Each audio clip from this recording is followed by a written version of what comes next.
मेरे भिल राणा पुंजा की धरती से इस भिल उदा खराड़ी की धरती पर नमन करता हूं। साथ ही आज के इस ऐतिहासिक महाचिंतन शिविर और इस गैर नृत्य को आयोजित करवा रहे गिरवा की पूरी अमित भाई की टीम को हम बहुत ज्यादा जोहार धन्यवाद ज्ञापित करते हैं। आज जो ये ऐतिहासिक चिंतन शिविर का कार्यक्रम है, इस कार्यक्रम में पूरे इलाके से आए हुए आप सभी वडील बुजुर्ग माताएं और बहनें, सबसे हमारा अनुरोध रहेगा कि आज के इस कार्यक्रम में जितनी बात यहाँ पर होती है उस बात को बहुत अच्छे तरीके से समझना है और समझने के बाद में आप लोगों को हमारे प्रत्येक सगा संबंधी, प्रत्येक रिश्तेदार तक ये जानकारी पहुंचाने का आप लोगों को काम करना होगा। तो इस मौके पर मैं बताना चाहता हूं कि हम भील का जो खून है, जिस इलाके में हम लोग हैं, ये इलाका आप लोग जानते हैं कि 16वीं शताब्दी तक इस इलाके में हमारे भील उदा खराड़ी का राज हुआ करता था।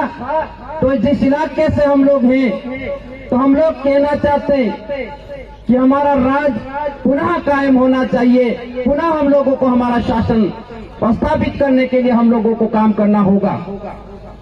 जिस तरीके से हम लोग कहना चाहते हैं कि कई सारे लोग लगातार तरीके से गलत प्रकार की जो बातें कर रहे हैं, टिप्पणी कर रहे हैं, तो उन लोगों को हम लोग कहना चाहते हैं कि जिस दिन इस देश का नाम भारत नहीं था, उससे पूर्व से आदिवासी इस जमीन पर है। तो इससे ये साबित होता है कि आदिवासी भारत की भूमि पर बसा हुआ नहीं है, भारत जो है वो आदिवासियों की जमीन पर बसा हुआ है। इसलिए हम लोगों को बहुत अच्छे तरीके से ये बातें समझते हुए, जो कुछ लोग नालायक लोग आज मैंने सुबह देखा अखबार के अंदर जो गलत टिप्पणी कर रहे, गलत तरीके से हम लोगों पर आरोप लगा रहे, उन नालायकों और उन मूर्खों को मैं बताना चाहता हूं कि भारत के संविधान को ठीक तरीके से, अच्छे तरीके से समझने की जरूरत है। भारत के संविधान के अंदर ये लिखा हुआ है, उसमें स्पष्ट ये लिखा हुआ है कि हम भारत के लोग संपूर्ण प्रभुत्व संपन्न समाजवादी धर्मनिरपेक्ष लोकतंत्रात्मक गणराज्य बनाने के लिए तथा इसके समस्त नागरिकों को आर्थिक, राजनीतिक, न्याय, विचार, अभिव्यक्ति, विश्वास, धर्म के आधार पर काम करने का ये पूरा संविधान ठीक तरीके से बताता है।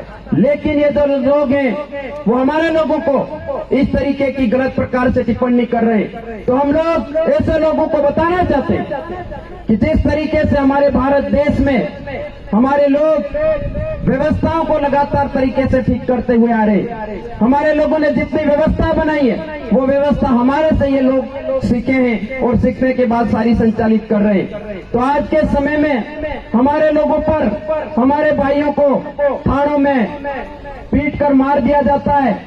कई नकली, फर्जी, ढोंगी हिंदुवादी संगठन के लोग हमारे लोगों को मार देते हैं। उनके साथ में इस तरीके का अन्याय हो रहा है, इस तरीके का शोषण हो रहा है, उस तरीके का उल्लंघन हमारे लोगों पे दमन हो रहा है। तो उसके लिए हमारे लोगों को न्याय मांगने के लिए हम लोगों को इस तरीके से आज गिड़गिड़ाना पड़ रहा है। तो ये ऐसी नौबत, ऐसी परिस्थितियां क्यों आ रही है, इसको हम लोगों को सोचना चाहिए, समझना चाहिए। आज के समय में ये जो परिस्थितियां बन रही है वो ठीक उसी तरीके की परिस्थितियां है जो हमारे पुरखे और हमारे पूर्वजों के साथ में हुआ करती थी। हम लोग बहुत अच्छे तरीके से ये बात बता सकते हैं कि हमारे जो पुरखे थे, हमारे पूर्वज थे, उन लोगों को भी हराने के लिए उन लोगों के ऊपर भी कई सारे शोषण, दमन, अत्याचार ये जो लोग बाहर से आए हुए लोग हैं वो लगातार कर रहे थे। लेकिन हमारे पुरखों ने, हमारे पूर्वजों ने सामाजिक व्यवस्था के दम पर, हमारी जो मूल विरासत में हम लोग ढोल की थाप पर और तीर धनुष और गोपन के दम पर जो खड़े होते थे, उस तरीके से हम लोगों ने इकट्ठा होकर के उस समय हमारे पुरखे और पूर्वजों ने पूरे इलाके में आंदोलन चालू करके हमारी जमीन को सुरक्षित रखने का काम किया, हमारे पूरे इलाके को सुरक्षित रखने का काम किया। तो आज के समय में भी जो हमारे पुरखों की जो लड़ाई थी, उसी तरीके की लड़ाई आज के समय में फिर से हम लोगों को लड़ने की जरूरत है। तो हम लोग ये बता सकते हैं कि जब 1800 ईस्वी के अंदर हम लोगों को हराने के लिए, हमारी जमीन को छीनने के लिए रजवाड़े और अंग्रेज दोस्तीकरण करते, संधिकरण करते, उसके बाद में हमारे लोगों पर ये लोग पालकियां उठवाने का काम करते, वेट करवाते, वगारी करवाते, तो हमारे लोगों ने उस समय आंदोलन चालू करते हुए उन लोगों को खदेड़ने का काम किया। तो आज के समय में हमारी परिस्थिति को भी समझने की जरूरत है। कई पार्टियों के लोग ये कहते हैं कि हमने देश को आजाद कराया और हम लोगों को आजाद कराया, लेकिन हम लोग ये कहना चाहते हैं कि हम लोग जब भारत का संविधान नहीं बना था, उससे पहले हमारे हक अधिकार लड़ झगड़ करके ले लिए थे। ये आप लोग प्रामाणिकता के आधार पर देखना चाहते हो, समझना चाहते हो, तो आपका शेड्यूल डिस्ट्रिक्ट एक्ट 1874 को पढ़िए। उसके अंदर हमारे लोगों ने हम लोगों को सुरक्षित रखने के लिए TSP का प्लान, यानी अनुसूचित क्षेत्र का प्लान, उसमें अनुच्छेद 275 का प्रावधान आपके शेड्यूल डिस्ट्रिक्ट एक्ट में मिलता है। तो कई सारे लोग कहते हैं कि हमने देश को आजाद कराया, तो इस देश पर सबसे पहले पार्टी कब बनती है, उसको भी हम लोगों को जानने की जरूरत है, समझने की जरूरत है। तो जिस तरीके से हम लोगों को शेड्यूल डिस्ट्रिक्ट एक्ट की लड़ाई को लड़ करके हम लोगों ने लिया, उसी तरीके से आज के समय में फिर से हम लोगों को आंदोलन खड़ा करते हुए ये जो लोग आज 2019-20 के अंदर इस देश में लोकतंत्र की दो संस्थाएं, उन लोगों ने आदिवासियों को हराने के लिए, आदिवासियों को खत्म करने के लिए उन्होंने दोस्तीकरण किया है, संधिकरण कर लिया है। वो आपने 2019-20 के अंदर आपके डूंगरपुर में देखा होगा, आपके धुलेर में देखा होगा, हमारे फरासिया के अंदर देखा होगा। वो दोनों पार्टी एक हो गई है, वो आदिवासियों को हराने के लिए उन्होंने दोस्तीकरण किया, संधिकरण किया। तो इस बात को हम लोगों को समझना होगा, हम लोगों को जानकार बनते हुए लगातार तरीके से काम करना होगा, तब जाकर के हमारी सुरक्षा हो सकती है। साथ ही हम लोग बताना चाहते हैं कि हमारी समाज की जो मूल व्यवस्था है, उन व्यवस्थाओं को हम लोगों को जिंदा रखना बहुत ज्यादा जरूरी है। तो साथ ही हम लोग ये बात कहना चाहते हैं कि हम लोग दूसरों के लगातार तरीके से झंडे और डंडे उठा रहे थे, तो उन दूसरों के डंडे और झंडे को उठाने की जरूरत नहीं है। और हम लोग हमारे मातृ सत्तात्मक और पितृ सत्तात्मकता के आधार पर हमारा वंश आगे बढ़ना चाहिए। उसके लिए हमारे जो नेजे हैं, तो हमारे बाप का सफेद नेजा हर घर पर गाड़ने के लिए हम लोगों को काम करना होगा, तब जाकर के हमारा जनजागरण होगा, वो तेज गति से आगे बढ़ेगा और हमारे समाज की सुरक्षा हो सकती है। साथ ही इस मौके पर मैं बताना चाहता हूं कि जो लोग हमारे साथ में लगातार तरीके से खिलवाड़ कर रहे हैं या हम लोगों को परेशान करने की कोशिश कर रहे हैं, उनके लिए हम बताना चाहते हैं प्रामाणिकता के आधार पर, जो लोग जानना चाहते हैं, समझना चाहते हैं, तो बहुत अच्छे तरीके से समझना होगा।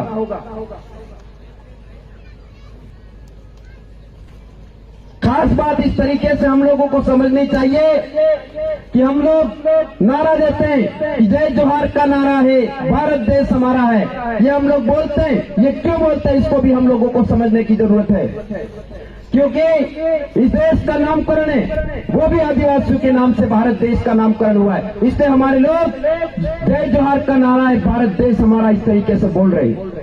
तो वो कैसे हुआ, इसको भी हम लोगों को समझने की जरूरत है। सबसे पहले आदिवासियों को इंडिजिनियस बोला जाता था, इंडोज बोला जाता था। इंडोज दैट इज इंडिया, यानी सबसे पहले इंडिया के नाम से भारत का नामकरण हुआ है। इसलिए हम लोग हमारे भारत हमारा इस तरीके का जो नारा बुलंद कर रहे हैं। तो उसी तरीके से हम लोग कहना चाहते हैं कि हमारे ये भारत देश है, इस भारत देश के अंदर इस देश का जो मूल मालिक है, मूल मालिक हम लोग बोल रहे हैं, लेकिन हमारे मूल मालिकों के ऊपर आज के समय में जो परिस्थितियां उत्पन्न हुई है, उसके लिए हमारा समाज जागृत हो रहा है, जन जागरण कर रहा है। उसको रोकने के लिए जो ताकतें काम कर रही है, उनके लिए भी संदेश देना चाहते हैं कि जिस तरीके से उमड़ घुमड़ कर ये बारिश आ रही है, उमड़ घुमड़ कर बारिश के साथ, बड़े तूफानों के साथ, कड़कड़ाती बिजली के साथ बारिश में जो तेज रफ्तार से जो नदी और नालों के अंदर जो पहले से जमा कचरा होता है, उसी तरीके से ये आदिवासी का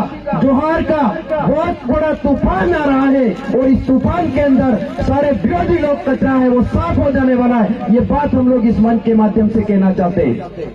तो साथ ही हम लोगों को विशेष बात ध्यान में रखते हुए काम करने की जरूरत है। हमारे जो पुरखे थे, पुरखों ने 4 मूल मंत्र हम लोगों को दिए, ध्यान, ज्ञान, धैर्य और कर्म के आधार पर हम लोगों को ध्यान रखते हुए, ज्ञान हासिल करते हुए, धैर्य रखते हुए, पेशेंस रखते हुए, कठिन से कठिन परिश्रम करते हुए लगातार जन जागरण को तेज करना होगा, आगे बढ़ाना होगा। तब जाकर के हम लोग हमारे समाज को सही दिशा में एक नैसर्गिक जीवन शैली की बात करते उस तरफ ले जा पाएंगे। हम लोग कहना चाहते हैं कि आदिवासी परिवार किसी का विरोधी नहीं है, आदिवासी परिवार किसी जीव का विरोधी नहीं है। इस सृष्टि पर जितना जीव जगत है, उस जीव जगत के कल्याण के लिए हम लोग काम कर रहे हैं और किसी के विरोध में काम नहीं कर रहे। लेकिन हमारे सामने जो लोग विरोधी बन करके खड़े हुए हैं, वो भी एक दिन नतमस्तक हो जाएंगे, हमारे चरणों में आने वाले हैं। लेकिन हम लोगों को इस कार्य को आगे बढ़ाने के लिए दिन रात काम करना होगा और निरंतर तरीके से हम लोग काम करते तो हमारी व्यवस्थाओं को पुनः स्थापित करते हुए हम लोग पुनः यहाँ के मूल राजा बनेंगे। ये बात हम लोग समझ कर काम करना होगा, क्योंकि हम लोग, हमारे पुरखों ने जो सपना देखा है, हमारे पुरखे जिस तरीके से लड़के गए, शहीद होकर के गए, बलिदान होके गए, हमारे पुरखे पूरे इलाके के अंदर जिस तरीके से आपका उदयपुर है, वो उदयपुर भी भीलू की जमीन पर है। जिस तरीके से आपका डूंगरपुर है, वो भी भीलू की जमीन पर बसा हुआ है। आपका ये प्रतापगढ़ भीलू की जमीन पर बसा हुआ है, चित्तौड़गढ़ भीलू की जमीन पर बसा हुआ है, सिरोही भीलू की जमीन पर बसा हुआ है। इसलिए ये पूरा संभाग के जिस दिन इकट्ठा हो जाते हैं, उस दिन हमारे पुरखों का बिल प्रदेश का सपना है, वो बिल प्रदेश का सपना साकार हो सकता है। इसलिए हम लोगों को निरंतर तरीके से जन जागरण को आगे बढ़ाना है और जब तक हमारा सपना बिल प्रदेश जब तक नहीं बनता है, तब तक हम लोगों को लगातार काम करना चाहिए। और जो लोग केवल सरपंच बनने तक, वार्ड पंच बनने तक, एमएलए बनने तक और सांसद बनने तक काम कर रहे, उनको इस मंच के माध्यम से ऐलान करना चाहते हैं कि हम लोग आने वाले समय में सरपंच, एमएलए, सांसद ही नहीं, अलग राज्य बिल प्रदेश बनाएंगे और बिल प्रदेश का मुख्यमंत्री हम लोग बना के छोड़ेंगे। इसके लिए हम लोग काम कर रहे हैं। तो निश्चित तौर पर आने वाला जो समय होगा वो हमारे बाल बच्चों को बचाने का समय होगा। बाल बच्चों को सुरक्षित करना चाहते हो तो हम लोगों को इस लड़ाई में शामिल होना होगा। ये जो लड़ाई है वो अंतिम पीढ़ी की अंतिम लड़ाई है और अंतिम पीढ़ी की अंतिम लड़ाई को वही लोग लड़ रहे जिनके अंदर हमारे पुरखे, हमारे पूर्वज बोल के गए कि ये तरते बीज नहीं खाए सुरे, तो वो ओरिजिनल बीज, ओरिजिनल खून जिंदा है, वही इस तरीके की लड़ाई में शामिल हुआ है और निश्चित तौर पर ओरिजिनल खून जिंदा रहते हुए इस लड़ाई को बहुत बेहतर तरीके से आगे बढ़ाएगा और हम आने वाले समय में पुनः राजा बनेंगे, पुनः शासक बनेंगे।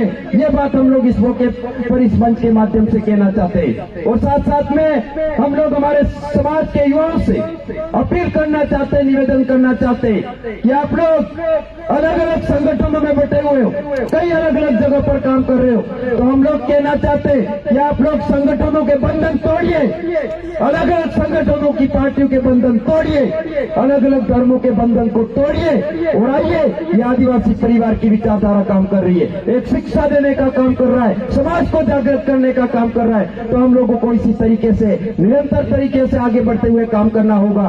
और साथ साथ में उन नालायक, उन हरामखोरों को कहना चाहता हूँ जो भारत के संविधान को पढ़ते नहीं, जानते नहीं है, उन लोगों को से कहना चाहता हूँ कि जिस दिन आप लोग सरपंच बन रहे हो, एमएलए बन रहे हो, सांसद बन रहे हो, तब भारत की विधि, भारत के संविधान की सौगंध खाते हो, उस दिन बोलते हो आप लोग कि मैं भारत के संविधान के प्रति सच्ची निष्ठा रखूंगा, विधि द्वारा स्थापित सभी कर्तव्य का निर्वहन करूंगा। इस प्रकार से देश की विधि, देश के संविधान की की सौगंध खा रहे हो और उसके बाद में भारत की विधि, भारत के कानून का उल्लंघन करते हुए हम जैसे लोगों को, हमारे लोगों पर गलत तरीके की टिप्पणियां करते हो, तो हम लोग कहना चाहते हो कि गलत तरीके की अनर्गल टिप्पणी अभिनव बंद कर दीजिए, नहीं तो हम लोग इस मिट्टी के मूल मालिक बिलवंत जाग खड़ा हुआ है और आप लोगों पे देशद्रोह के मुद्दे में ठोकेंगे हम लोग। ये बात इस मंच के माध्यम से कहना चाहता हूँ। आप लोगों को किसी से भी डरने की जरूरत नहीं है, घबराने की जरूरत नहीं है। हमारे जन जागरण के कार्य को आगे बढ़ाने के लिए आप लोग लगातार तरीके से भारत के संविधान को, भारत के कानून को साथ साथ में पढ़ते हुए हमारे इतिहास को समझना होगा। इसलिए हम लोग कहना चाहते कि जिस दिन आप लोग हमारी मूल संस्कृति को नहीं पहचानोगे, हमारी व्यवस्थाओं को नहीं बचाओगे, तो आने वाले समय में ये जल जंगल जमीन तो नहीं बचा पाओगे और साथ साथ में जल जंगल जमीन तो क्या, आपके घर, आपके टापरे भी नहीं बचा पाओगे। इसलिए हमारी संस्कृति को जिंदा रखना ज्यादा जरूरी है, इसलिए हमारी व्यवस्थाओं को जिंदा रखना ज्यादा जरूरी है। ये बात इस मंच के माध्यम से कहना चाहता हूँ। आने वाले समय में हमारे तमाम बीज, पूरे बिलवंश, पूरा समुदाय हमारा एक जगह पर इकट्ठा होगा और पुनः हम इस लड़ाई को बहुत बेहतर तरीके से जीतेंगे। बहुत मजबूती से हम लोग जीत करके पुनः शासक बनेंगे, पुनः राजा बनेंगे। ये बात इस मंच के माध्यम से कहना चाहता हूँ। और साथ साथ में हमारे तमाम लोगों को, पूरे अनुसूचित क्षेत्र के सभी जो लोग हैं, हम लोगों को सुन रहे, उन लोगों से कहना चाहते हैं कि हमारे इलाके में जितना अंग्रेजी शराब का जो दारू है उसका बहिष्कार करना होगा। हमारे समाज को अंग्रेजी शराब पीना छोड़ना होगा, त्यागना होगा, तब जाकर के हम लोग मजबूत बन सकते हैं। ये अंग्रेजी शराब पिला करके हमारे लोगों को लगातार तरीके से शारीरिक रूप से और मस्तिष्क रूप से कमजोर करने का तरीका है। तो ये इनके खिलाफ हम लोगों को खड़ा होना है। तो निश्चित तौर पर ये शराब भी इलाका बनाने के लिए हम लोगों को काम करना होगा। आपने देखा होगा पूरे इतिहास के अंदर पहले भी इन लोगों ने हमारे पूर्वज पुरखों को हराने के लिए, जब से गुरु गोविंद और ये लोग जब भक्ति के आंदोलन चला रहे थे, तब भी इन लोगों ने हमारे लोगों को शराब पिला करके कमजोर करने का काम किया और आज भी वही हो रहा है। इसलिए हम लोगों को इस व्यवस्था के खिलाफ जाकर के काम करने की जरूरत है। हम लोगों को पुनः आजादी चाहिए। ये आजादी की जंग की लड़ाई लड़ रहे हैं, इसलिए हम लोग निश्चित तौर पर होंगे आजाद और निश्चित तौर पर पुनः हम लोग शासक बनेंगे। ये बात इस मंच के माध्यम से कहना चाहता हूँ। और भी बहुत ज्यादा अधिक बातें नहीं कहते हुए हमारे और भी अधिक वक्ता यहाँ पर आए हुए, उन सब की बातों को आपको ध्यानपूर्वक तरीके से सुनना होगा, समझना होगा। ये बात इस मंच के माध्यम से आप लोगों को कहना चाहता हूँ। साथ ही एक बार पुनः आप लोगों को बहुत बहुत धन्यवाद, आभार। एक दो मेरे साथ में बड़े जोश के साथ आप लोगों को नारे बोलने होंगे। अरे जय जोहार का नारा है भारत देश, अरे जय जोहार का नारा है भारत देश। बहुत बहुत धन्यवाद। जय जोहार, जय आदिवासी, जय बिल प्रदेश। बहुत बहुत धन्यवाद।